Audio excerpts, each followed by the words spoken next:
I love technology. I've spent years and years researching the latest, greatest new app, and I built a whole productivity system around using digital tools. But does all this digital technology really improve my productivity? Where is the line between helping and hindering productivity? Well, in this week's video, I'm going to go through a few of the things that I've discovered over the last 3 or 4 months in a little bit of an experiment that I've been doing, where I believe technology is great and you should use it, and where I think you might find going back to the analog world and basically a pen and piece of paper will actually help you more. Let's start with the journal. Something I recommend everybody should do, and that is write a journal. You just need to spend 10 minutes every morning or evening, but mornings you'll probably be more consistent, and just write your thoughts, write what's been going on. Now, over the last 5 years, I've been using Day One, which is a digital journaling app, and it's brilliant. I can use it on my phone, my iPad, or even my laptop computer. It means that it's always with me because my phone is effectively always with me. Therefore, I can put entries in there, no problem at all. And for the last 5 years, that's exactly what I have done. However, at the end of last year, I noticed something. In those 5 years of writing my digital journal, I have never once gone back and read the entries. However, I do still have my paper journals that I was using before that. So that goes back to, I think, the beginning of 2019. And I keep them in my bookshelf behind me here. And sometimes when I'm waiting for a call to come online, when I'm doing a coaching call and I'm waiting for the client to come online, I just grab one of these journals and I go through it. Here's one example, but I'll just show you this one because last night I was actually doing just that thing. I was going through my journal and something just jumped out. Up here is this little thing hanging out, and I just opened up that particular day, and it's the 8th of June 2018, and I found my Ultra Career wristband from the time that I went to Ultra Career in 2018.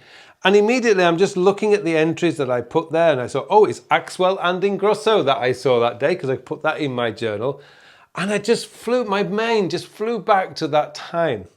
Now, sure, I could take a picture of this and put it into my digital journal, but is that the same as being able to touch the very thing that I was wearing on that day, 8th of June 2018?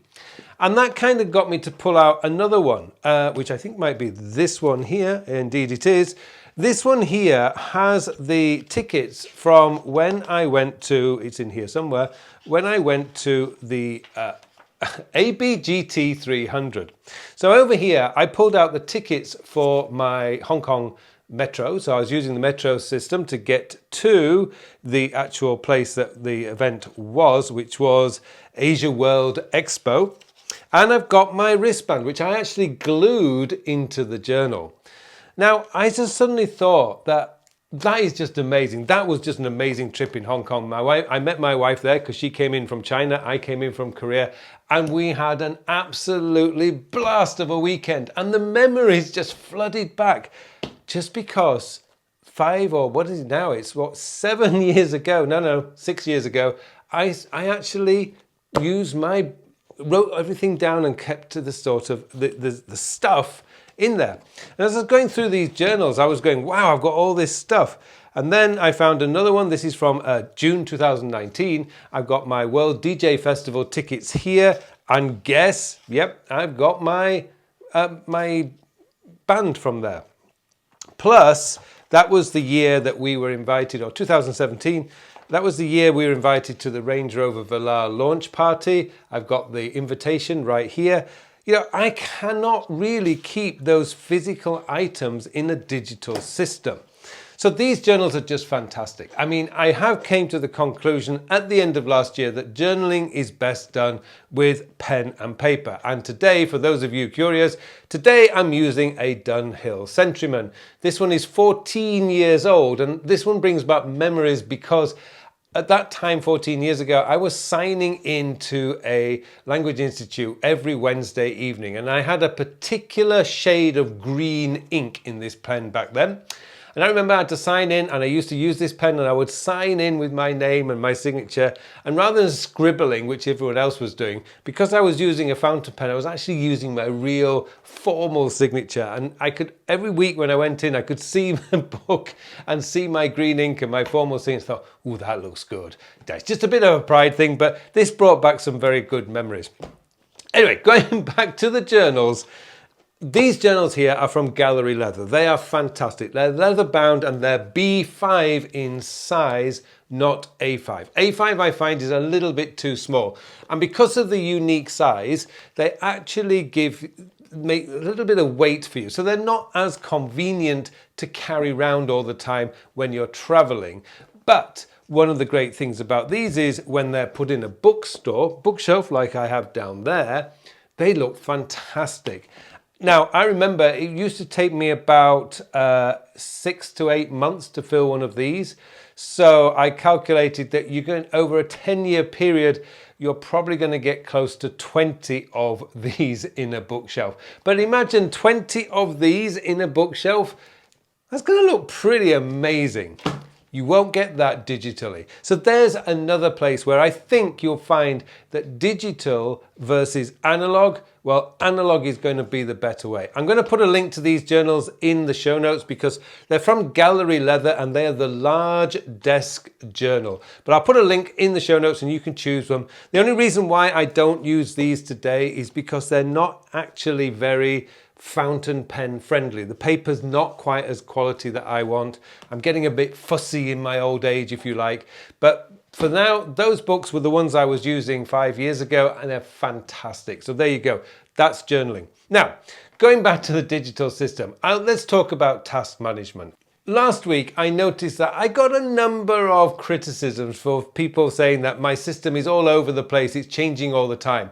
That's just profoundly not true. Obviously, those people were not watching the videos. If you go back and look at my Todoist videos from way back 2020, 2019, right through to today, you'll see that my system has pretty much not changed. And it hasn't changed today. I still use Todoist. I still use the time sector system.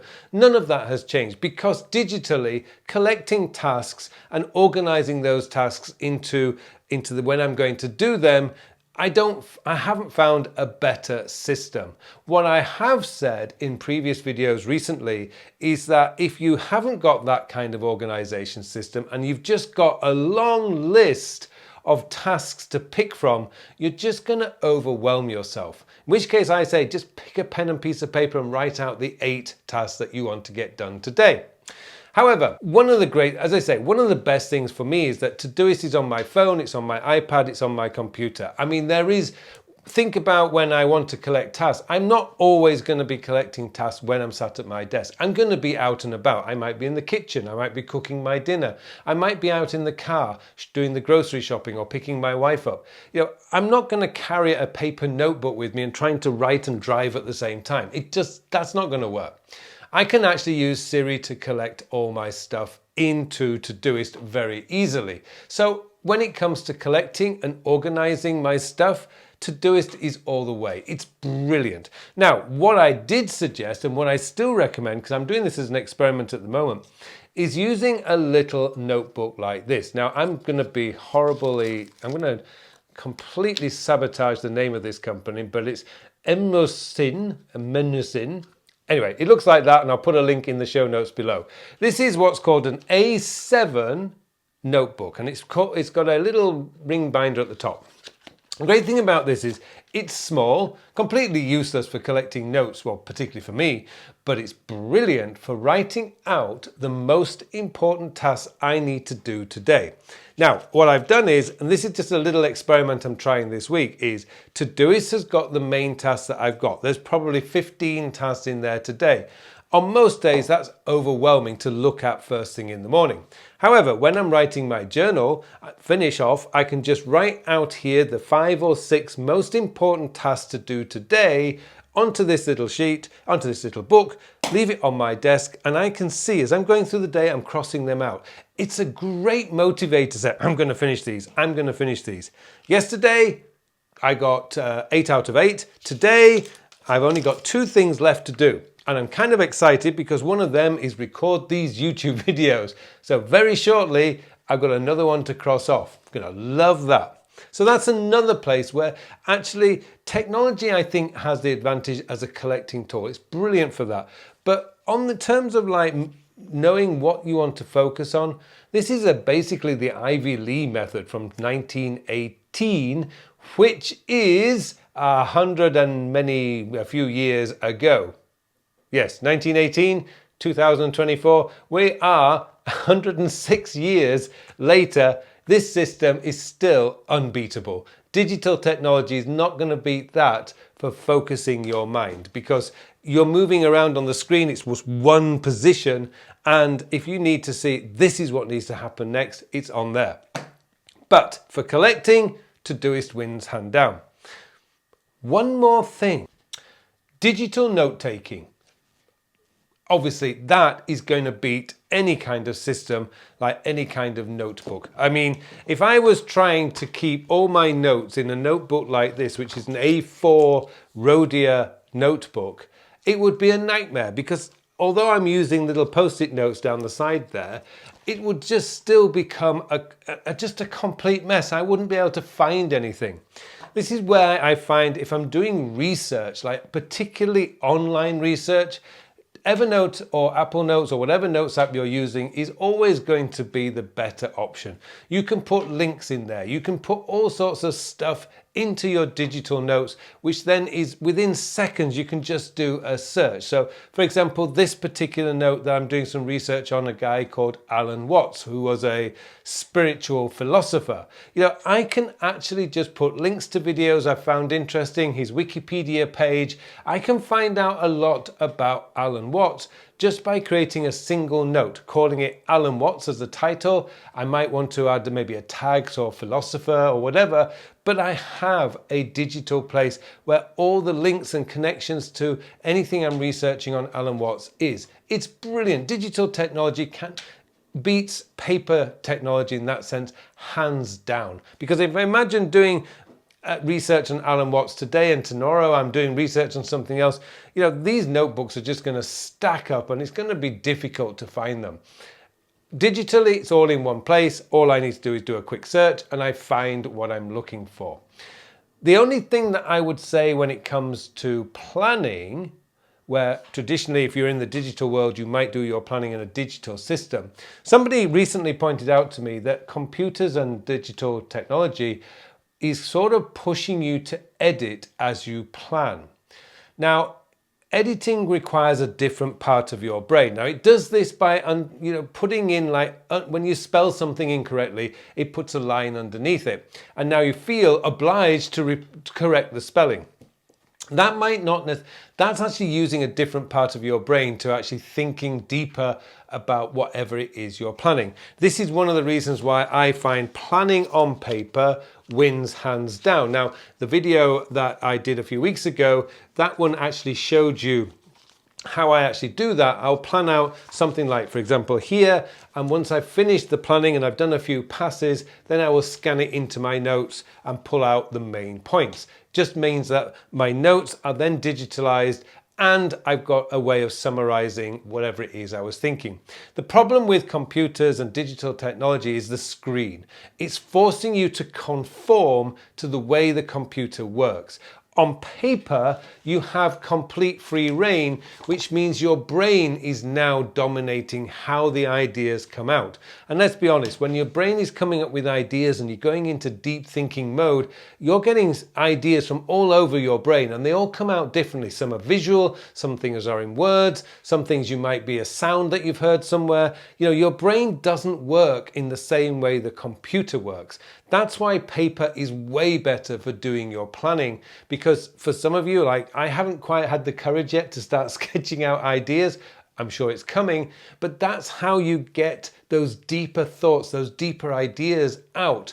use paper because it is a more natural way for your brain to work. As I say, computers are forcing you to conform in a way that your brain does not work. And that also applies to anyone born in 2000, 2010. Your brain isn't wired in the same way that a computer is wired. Go to paper first, then transfer to the digital side for the output, because these days pretty much everything output wise is going to come digitally. So there you go. That's rundown of where I think computers and where I think paper have advantages over each other. It's obviously going to be personal choice this, so by all means go for it. But if you want to learn a little bit more about how I'm using digital paper planning, then this video up here will be the one to watch next. Now all it does is remains for me now to wish you all a very, very productive week.